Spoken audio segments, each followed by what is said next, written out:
নমস্কার বন্ধুরা, আজ আমি আবারও চলে এসেছি একটি নতুন ব্রেকফাস্ট রেসিপি নিয়ে। বন্ধুরা, আজ আমি সাবুর একটি রেসিপি শেয়ার করব। এর জন্য এখানে আমি 250 গ্রাম সাবু নিয়েছি, যেটা আমি আগের দিন ভিজিয়ে নিয়েছিলাম এবং জল ঝরিয়ে রেখে দিয়েছিলাম ফ্রিজে। আর নিয়েছি কাজু বাদাম, কিশমিশ, গাজর, আলু, বরবটি কেটে নিয়েছি, আর নিয়েছি চিনাবাদাম।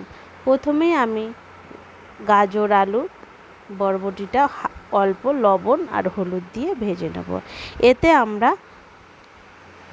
ক্যাপসিকামও ব্যবহার করা যায়, কিন্তু আমার বাড়িতে যেহেতু ছিল না, তাই আমি এই 3টে সবজি দিয়ে বানাচ্ছি।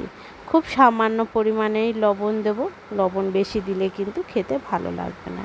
এই দিকে সাবুটায় আমি 1/2 চামচ পরিমাণ চিনি মাখিয়ে রেখে দিলাম।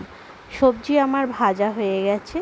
এরপর আমি ওই সাবুর মধ্যে সবজিটাকে ভেজে তুলে নিলাম।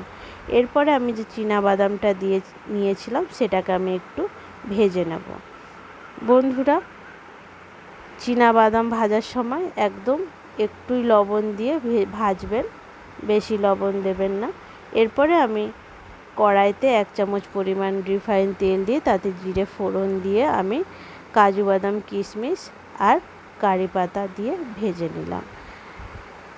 এরপরে আমি এতে দেব 2 চামচ নারকেল কুড়িয়ে রেখেছিলাম। বন্ধুরা, নারকেলটা পুরোটাই অপশনাল, আমার বাড়িতে নারকেলটা ছিল বলেই আমি দিয়েছিলাম।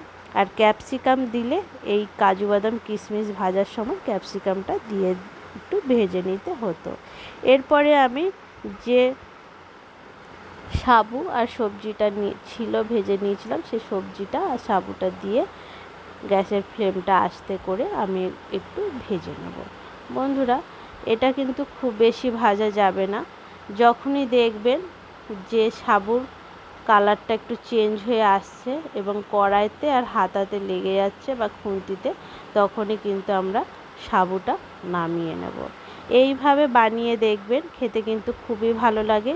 এই ব্রেকফাস্টটা কিন্তু বাচ্চারা এবং বড়রা সবাই খেতে ভালোবাসে। একদমই নিরামিষভাবে বানানো। একবার বাড়িতে ট্রাই করবেন, খেতে কিন্তু মন্দ লাগবে না। ধন্যবাদ বন্ধুরা ভিডিওটা দেখার জন্য।